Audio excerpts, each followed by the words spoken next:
I'm your host, Sally A. Illingworth, and I'm excited to be here today with you for a very, very special segment. So not only am I joined by Luke Stowe, our resident technology panelist, but I'm also joined by Kelly Hutchinson from Digital Innovation Futures, who is at the helm of the Digital Innovation Festival for 2021.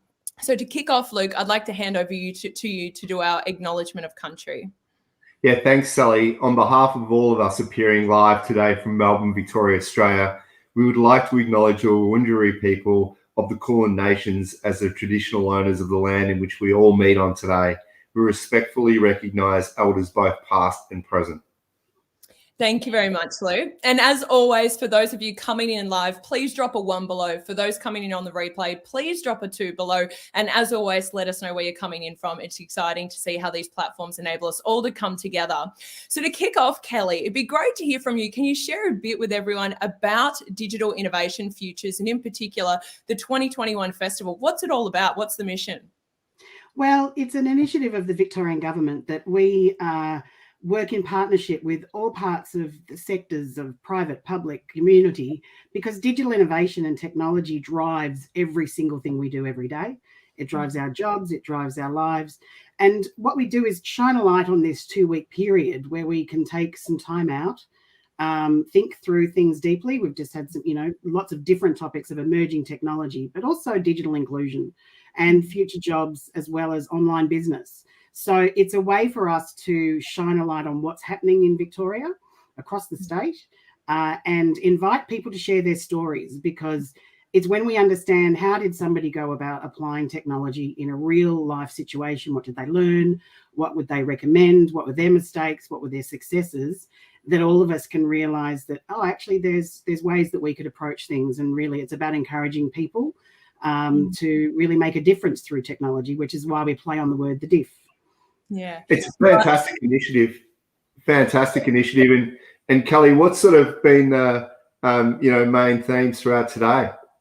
Well, today was our opening day, and we kicked off with looking at cybersecurity.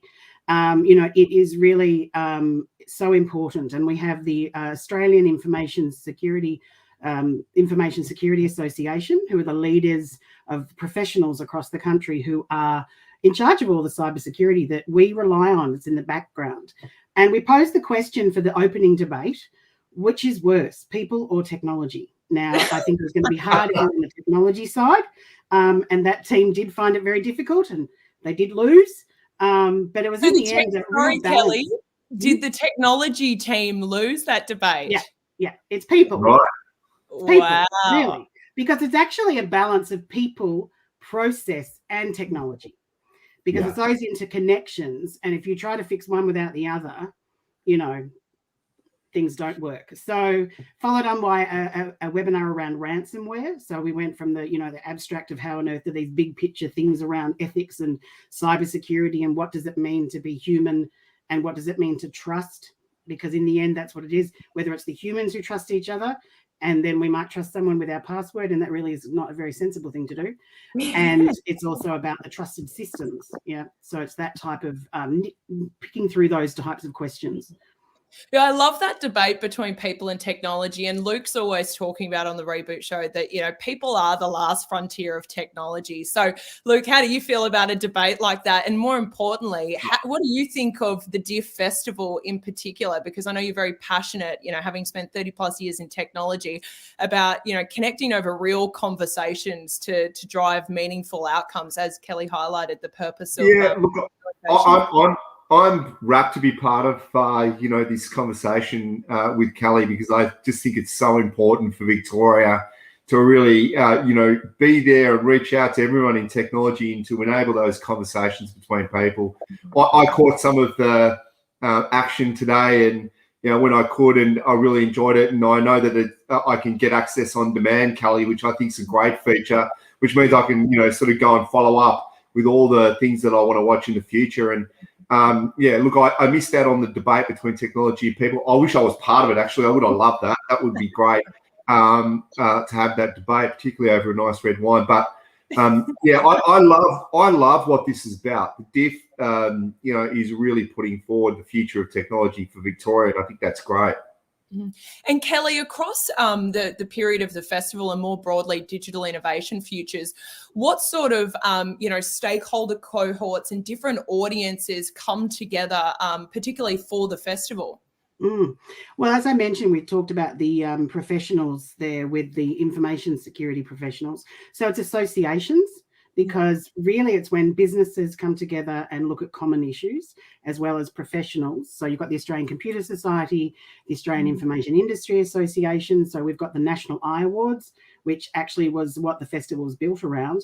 But then we've also got the Public Libraries Victoria, talking about what digital innovation means to them, how they do community outreach, because digital inclusion is really important, whether that's helping kids or helping older people to be able to work out, how to access MyGov online. There's lots of different ways we need to engage with people at all the different levels of experience. So whether we've also had some great academic research being shared through our partnership with Melbourne Connect, RMIT Activator today gave an update on cybersecurity. So you can find out, from beginning to expert level.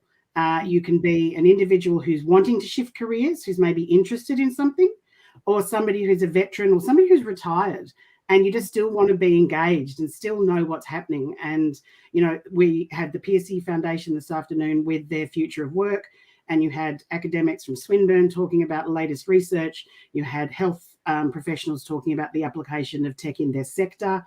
So that's around the digital economy. That's what this is about. The technology enables economic growth. It makes jobs happen. It gives us new ways of living, like now, and working wherever we are. So really, it's hard to say that it's everything and it's different to me and you. Yeah.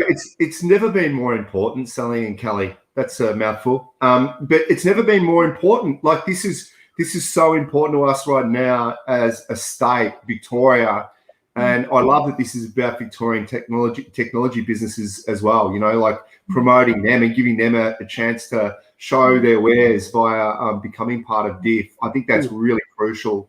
And, as we come out of this pandemic, which hopefully is not very far away, you're right. This is going to be about growth and economic growth for Victoria. So really a great initiative. And, everyone in Victoria who's in technology should get behind it. I mean, us being a local technology, media and marketing business, we are loving being part of this, because even though we've got global clients, we're proud of being, in Melbourne, Victoria, and that's where it should be. I think, Luke, the mission of Digital Innovation Futures, and in particular the festival that Kelly and her team are running, that I was reading an article from you recently where you were really stressing the importance of, different communities across Australia in both business settings and technology settings coming together to try and give more life to Australia's ICT community. I think your article was actually called something to the effect of, can Australia save its own ICT sector? So what are your views on that? The Digital Innovations Futures and all of the work they're doing surely helps with that sort of call to action that you were stressing from an industry perspective. Yeah, look, I think it's really crucial that industry really gets behind this as well. I mean, we do live in a global economy, but, we have to support the future of our work and our careers within Victoria. And so getting behind an initiative like the DIF from an industry perspective, and we heard about universities, and I think RMIT and others being part of it is fantastic. I know the people at Activator, they do a fantastic job with incubating startups, business and technology. And I think, getting behind this is a really, really important thing for us to do. That connectivity between industry and universities and government is so crucial right now, because without that, we're going to lose the ability to innovate and show that innovation to the rest of the world. And so I think, getting those people together is really quite important. I caught some today, and I think there's some associations, Kelly, that you probably want to mention. I mean, the Australian Information Security Association was the one who did the ransomware. That looked fantastic. There's lots of associations in Victoria that are doing great things for the technology industry, and getting behind this is really important for all of us. So, yeah, great. I'll pick you up on that thing about innovation, right? So we talk about the technology, and then there's the innovation side. And you mentioned there universities, government, and business. So that's the old view of the policy driver of the innovation, the triple helix. But I talk about the quadruple helix of innovation, which is you have to have the community involved as well, because that's where you've got your customer for business, your citizens for government who need to access support and services. You've got your students and researchers for academia, and business, you've got your employees. So really, and government as well. So really, if you don't bring all these parties together, the ability to really shift and actually achieve those goals that we're talking about, gets limited. And that it is when you bring, and we talk about co-design and user-centered design and people-centered services and all of these types of things, it is when we forget, if we constantly think about a solution to a problem that doesn't exist for a person who we don't understand or don't know, they're not going to buy it, they're not going to utilize it. And the biggest failure of technology we mentioned before was about people. But if you're not actually fixing a problem for people, they won't adopt the technology. You won't get the outcome you're after. And it doesn't matter how long I've done this, it still comes back down to that point. Yeah, people are the last frontier. I love it. It's that's well put. And what's on tomorrow? What can we expect to see tomorrow? Yeah, well, tomorrow one of my favourite events of the festival is the Churchill Club's Top Tech Trend Debate. Now, we talked about a debate this morning. That was really about, an abstract concept of people or technology, and it was about cybersecurity, so it was very specific. But the Churchill Club Tech Trends Debate is about people coming forth and saying, what is the unknown and unthought of, untapped potential of a trend? And they pitch their trend. So they've got a number of experts who've been invited due to their range of expertise, their depth of knowledge around industry, the research area they might come from. So it's a really good eclectic mix. And they have to put forward what their top tech trend is and then argue it. That'd be great. And then others can come in and out to rebut and then look and explore more. And then the audience gets to vote, which I always I'm sure I saw a drone flying by my place today in Melbourne. It was carrying some sort of takeaway food. Maybe that's a trend we can talk about. But, that's right, exactly. Well, tune in tomorrow night, and it is so. The Churchill Club actually started out in the Silicon Valley, and they've had this debate for many years with a big annual program. And I went to it a couple of years ago when we were first thinking about having the Churchill Club do this in Melbourne for the DIF. And I'm really delighted. Sad but delighted for Melbourne is that this Churchill Club's still going, and they're back again, and they've survived the wave of disruption. So it was done virtually last year, and we had planned to do it in person at Melbourne Connect until 2 weeks ago, and we said, you know what, let's just err on the side of caution, and we moved it online. But it still works really, really well, and they also have a breakout sessions with it, so you can actually explore the trends afterwards. And I think that's some of the benefits of the online environment is that, it's a bit hard when you're in an auditorium of people and actually going up and talking to the speaker, whereas you have a bit more immediacy when you're in a small chat room with people. So, it's that type of thing, but that's the biggest thing for me tomorrow. I'm loving the incorporation. Sorry, Luke. I'm loving the incorporation of debates into the entire festival, because I think that's a really key component of actually trying to unlock change and the opportunity to drive change and create opportunity. Because we can't take old school models where we just try and sort of, dictate and communicate with people. This is what's going to happen. As we're all highlighting throughout this conversation, it's really about bringing people together and having meaningful conversations to figure out how can we leverage technology to our benefit. I'm mindful of time, and Luke, I'm going to throw over to you, because a part of the DIF 2021 festival is that we are going to be releasing a daily download for the community every single day, which is going to be a very special ebook. And so today's first download is the Future of Utilities ebook that we produced with Salesforce and Capgemini, so two incredible technology brands, and we're really pleased to be able to bring this content to you. Luke, do you want to just share quickly with everyone an overview of that ebook and what unfolded for us to be able to produce it? Yes, I do. Sally, and before I start, I just want to mention, because it would be remiss of me, as you know, I grew up in country Victoria, and I just want to make mention, I talked a lot about Melbourne, so did Kelly, but this is a regional thing, Kelly, isn't it? This is for the whole of the state. So Ballarat, Bendigo, Stawell, Horsham, wherever, I've probably forgot a million of them, but it's for the whole of the state, which is great. Yeah, look, the ebook we've got the download of today is The Future of Utilities. It's a fantastic read for those interested in utilities and what's happening from a technology perspective.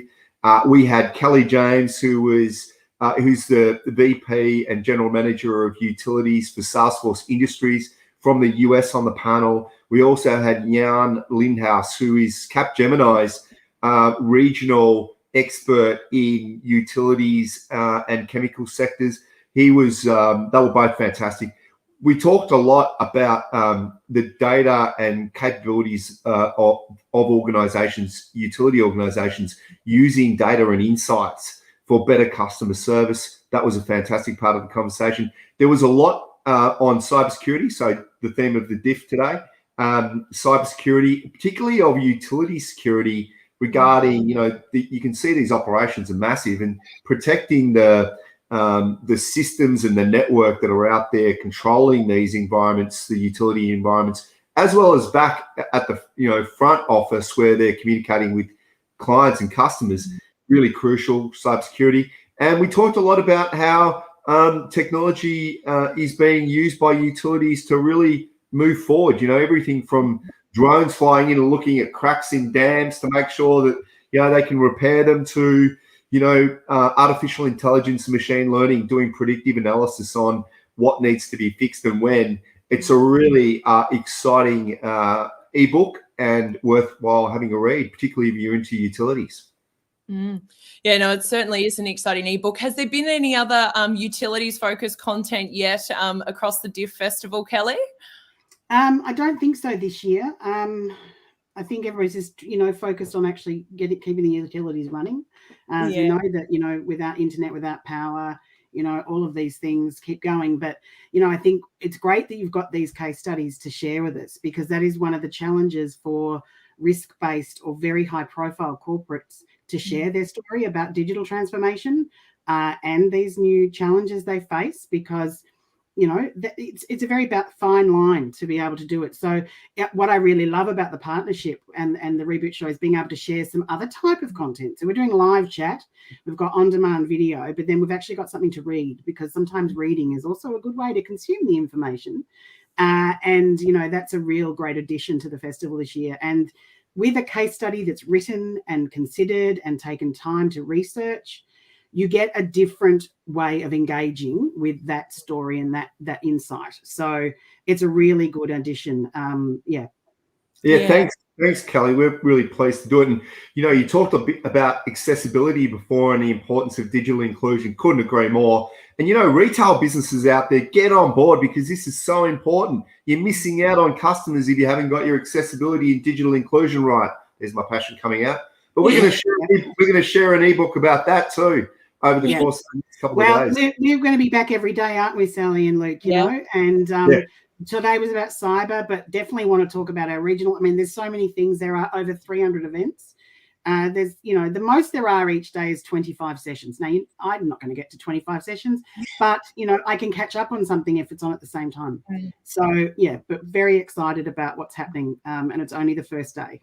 Yeah.